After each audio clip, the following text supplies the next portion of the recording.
Tahukah Anda, ketaatan kita bisa menjadi berkat, bahkan menjadi mukjizat.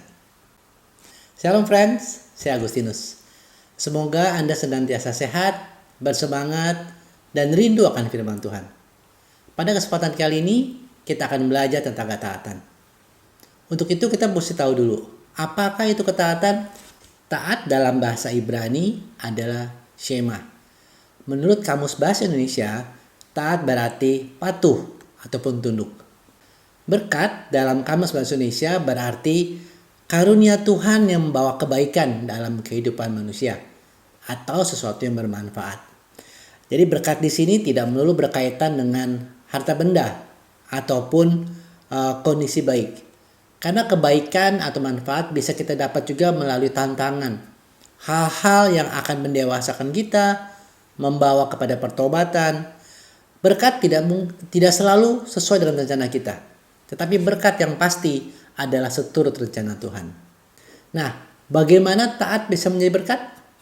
Kita belajar melalui Lukas 5 ayat 1-7. Pada suatu kali, Yesus berdiri di pantai Danau Genesaret. Sedang orang banyak mengerumuni dia, hendak mendengar firman Allah. Ia melihat dua perahu di tepi pantai. Nelayan-nelayannya telah turun dan sedang membasuh jalannya. Ia naik ke dalam salah satu perahu itu, yaitu perahu Simon, dan menyuruh dia supaya menolakkan perahunya sedikit jauh dari pantai.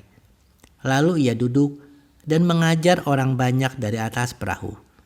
Setelah selesai berbicara, ia berkata kepada Simon, "Bertolaklah ke tempat yang dalam, dan tebarkanlah jalamu untuk menangkap ikan."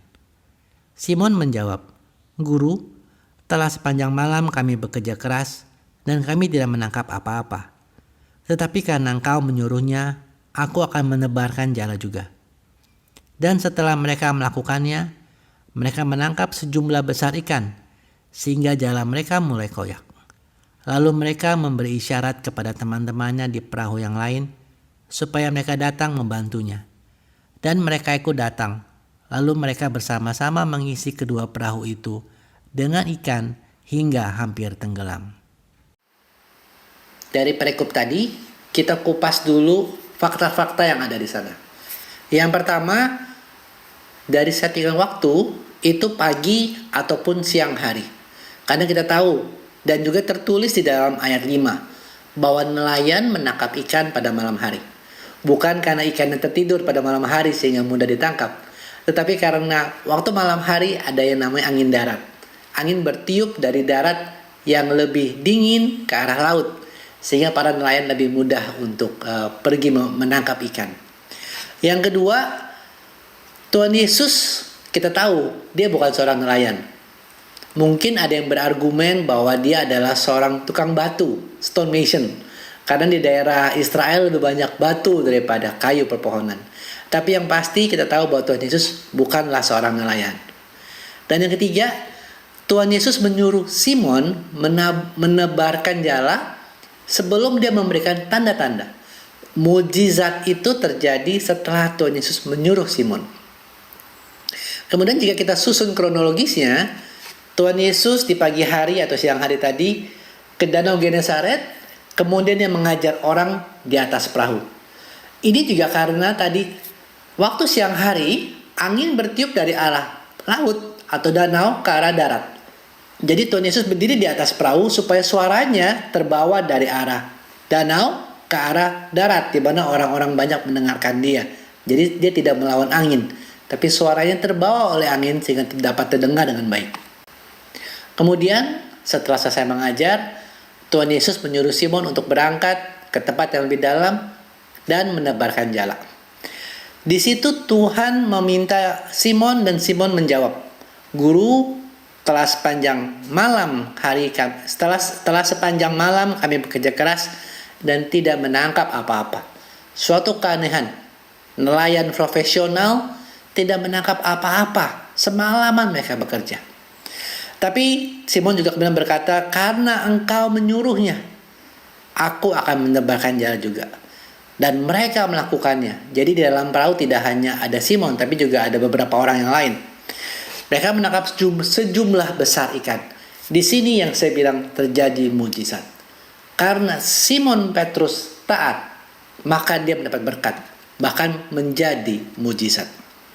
Sebagai perbandingan, mungkin teman-teman ingat kisah Firaun dalam Perjanjian Lama dari kitab Kejadian 6 sampai Kejadian 12. Melalui Musa dan Harun, Tuhan memerintahkan Firaun untuk melepaskan bangsa Israel keluar dari tanah Mesir. Tapi walaupun sudah menerima atau mengalami 9 tanda-tanda, 9 tulah itu, Firaun tetap tidak mau membebaskan bangsa Israel keluar dari tanah Mesir. Di sini ketidaktaatan Firaun menjadi kutuk, bahkan menjadi maut, saat anak sulungnya pun meninggal.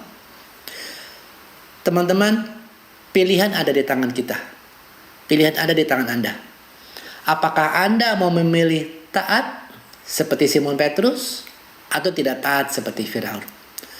Akibatnya ada bisa diberkat atau bisa menjadi kutuk. Hal ini juga dijabarkan dalam Ulangan 28 jika teman-teman akan baca nanti.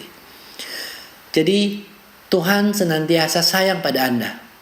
Dan melalui firman-Nya di Alkitab, melalui banyak peristiwa, melalui orang-orang, bahkan saat ini, saat Anda mendengarkan video ini, Tuhan senantiasa berbicara kepada Anda. Dan Tuhan mau memimpin Anda kepada rencananya. Maukah Anda mendengarkannya? Meski terkadang yang Tuhan minta tidak enak bagi daging kita. Tuhan mungkin meminta Anda untuk bangun berdoa saat pagi hari, saat Anda masih ngantuk. Atau mungkin Tuhan meminta Anda meninggalkan selingkuhan. Atau mungkin pacar Anda yang tidak seiman. Atau mungkin Tuhan meminta Anda kembali kepada gereja. Maukah Anda taat? Kiranya Roh Kudus memampukan Anda untuk mendengar dan taat pada rencananya. Mari kita pilih untuk taat dan kita terima berkat dan mujizatnya. Kasih karunia Tuhan Yesus Kristus menyertai Anda sekalian. Amin.